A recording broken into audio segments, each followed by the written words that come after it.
You're listening to the Recovered Life Show. So I found this article and I wanted to talk with you about it, Kristina, because I found this totally interesting. Most people that are in recovery will identify that they have a lack of power issue, a control issue, right? And this was from Psychology Today, and it says how chronic trauma can make a person controlling. And it was reviewed by a guy named Tyler Woods. And it's a super interesting article. What I like about the fact that they're connecting this, and this is something I wholly believe, is that a lot of people come in, and if you're familiar with 12 steps, they have this little word called character defects. And I, for a long time, have felt like those are actually survival skills, and they are a trauma response. And I know that you did a show with a neuroscientist, Stacey Danford, about character defects and trauma. And I love the fact that if we can look into these things, then we can stop thinking that they didn't, they came out of nowhere. We can quit pathologizing ourselves, and we can actually see where we developed, because of trauma, belief systems. I mean, who wouldn't be controlling about their circumstances or their surroundings that grew up in an unsafe home? Of course, many of us would be controlling. I know I was hugely controlling, and that caused me a lot of heartache in my life. It was one of the things that contributed to my substance abuse. And so I love it. Yeah, well, this is one of these things. You mentioned Stacey Danford, and I will definitely say an old dog like me can learn new tricks, because I when I heard that, honestly, when she says it's not a character defect, it's a trauma response. And still, guys, if you haven't seen that episode, it's on the Recovered Life app. It's on YouTube. It's one of the most downloaded shows that we've had on the podcast. It was controversial, and I even had people that saw it that were in my home group call me and go like, really? Like, that's kind of crap. Right. But after they watched it, they got it, and this is a new thing for me. I think trauma is one of the biggest things, the study of trauma, that has come into addiction since, I would say, the 12-step creation. I think it is big. I am a member of adult children of alcoholics and dysfunctional families, and there is a way to unroot, discover, what our trauma is, and it's called blameless. And there's a way to do that. And I think that many times people will say things, leave the past in the past, but the past is giving us clues. We have belief systems based on that trauma that no longer serve us. So we must go back. And I believe it's the graduate program of 12 steps. It's a wonderful program, or you work with a coach, but trauma has to be dealt with, or you'll be dealing with it every day of your life. 100%. And I'm going to bring this up on the screen for people who are watching the live stream or the replays. If you're listening on the podcast here, I'm just going to read this stuff off to you because I thought this was good. This article goes in, and I wanted to go over these key points, because one of the things I do love about Psychology Today is they'll just put the key points right up front.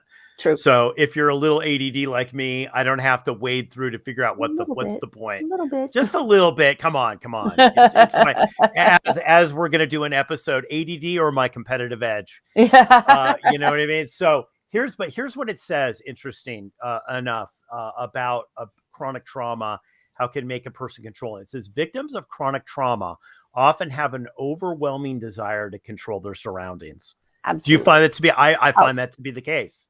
Absolutely. And that's why I like talking about it in other words than character defect.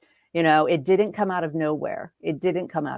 We have clues, and it would be impossible. It would be telling somebody, I don't want you to go to work with your glasses on, if we don't look at it. It's that debilitating for us to engage and maintain healthy relationships, for us to have a healthy self-esteem, for us to, live a beautifully recovered life. We must be willing to go back and take a look at it. So, the thing that I love about this is the next statement that it says, and what you said is the character defects thing. This is where I think this comes in. So it says victims can improve their recovery by recognizing a maladaptive control issues they may have developed in response to trauma. And this is the whole thing about character defects, Kristina. And I want to throw this theory out there. Okay. Yeah. character defects, meaning that you're judging something as good or bad. But as we find out through 12 steps, sometimes things are neither good or bad. You might have a maladaptive response to something that's not good or bad. It Right. just doesn't work. It's either effective or not effective. When you put True. the word defect in, then that automatically makes it bad and you can't objectively look at it. I've always said one of the amazing things about recovery is that the first part of recovery puts you in a place of neutrality where you can Right. look at things from an honest lens. Right. And that is extended to the ACOA&D program. And for people who are not aware of that, that's adult children of alcoholics and dysfunctional families. It's a beautiful program that takes it away. You're exactly right. Character defects or things that are hurting you now are just not right-sized survival skills, almost in every case. There was a reason why we lied. There was a reason why we were controlling. There is a belief system that's hidden way under. I often refer to the book, The Body Keeps the Score, which shows like one of the hugest medical studies came out of Kaiser Permanente. And we know that physically after that, it was 36,000 people, I believe, that participated in it. After looking at that stuff, we know that it actually changes our genetic code.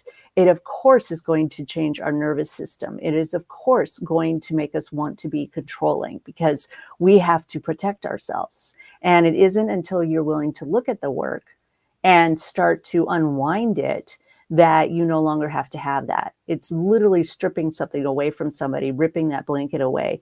And it's important to do it with gentle hands. Well, they use in this, they use the 12-step vernacular. They They use the do? word powerlessness. Yeah. Yes. So they say, what does powerlessness mean? Right. And when they're talking control, powerlessness, right?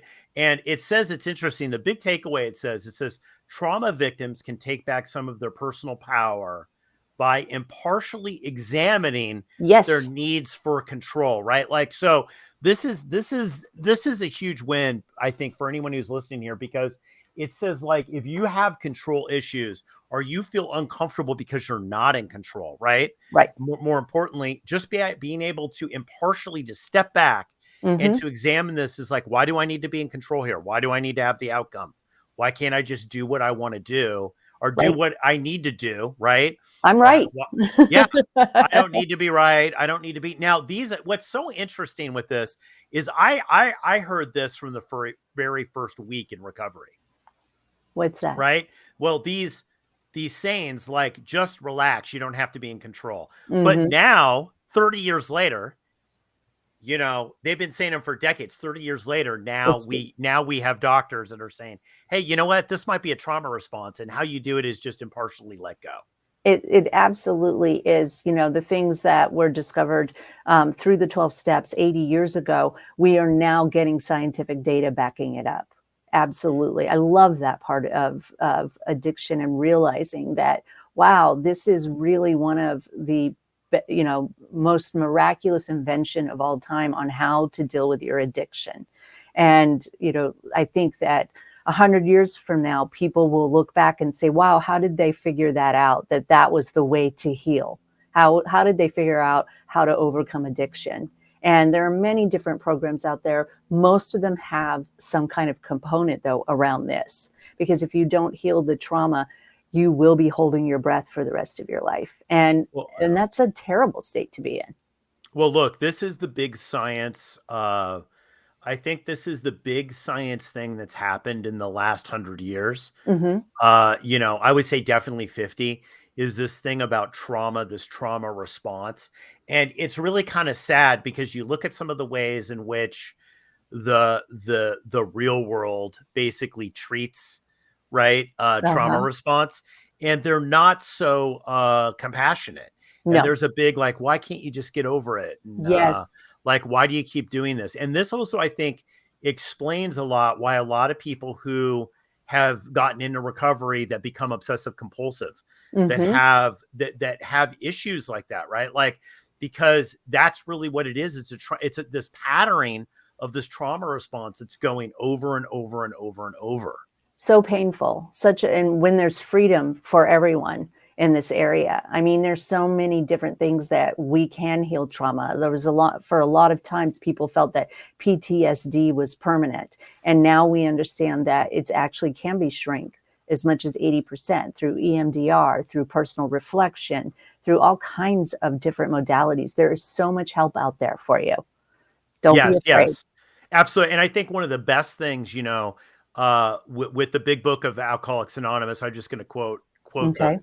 the book itself. One of the things that I think the most interesting thing, it says, there's a quote in there. It says, "Lack of power was our dilemma," and I think what this basically, this article is a scientific approach to that statement, in my opinion. Right? So true. It's a Absolutely. scientific approach, because the thing is, and I think that the whole key to this, people are listening to this and saying, man, this is me. Like, I never was controlling before, but now I got sober and now I'm totally controlling. Right? Like, this is something to look into. Did something happen to you, or is there some sort of pattern that's running in you that is feeling that you need to have this sense of power Mhm. when it's totally not rational? It It's just isn't. not rational. But somewhere it was rational, and that's why you have to go back and figure it out. Somewhere it was in your history, and you're right, the neural Somewhere it pathway. was. Yes, and so not looking at it as letting trauma drive the car. Well, Um, this whole ACOA thing, Kristina, like you mentioned, this is the game changer here. mhm. This whole ACOA game changer, because, as you get sober and you work through and the years go on, you realize it's like some of these ideas, because I believe that all of sobriety and recovery is letting go of these ideas. It's Yes, not about obtaining anything, right? not It's about really. letting go, right? It's about Right. letting go. How do I let go of these old ideas? And you start to realize that, where did these old ideas come from? You wake up one day and you're 10 years sober and you're like, why do I believe that? Right. Right. And this is really, I think this is really the key, and I think can be the lever for, I know it was for me and for other people as well, to really look at, to say, it's like, what? Hey, why am I believing in doing the things that I'm doing? Right. Right. Examine.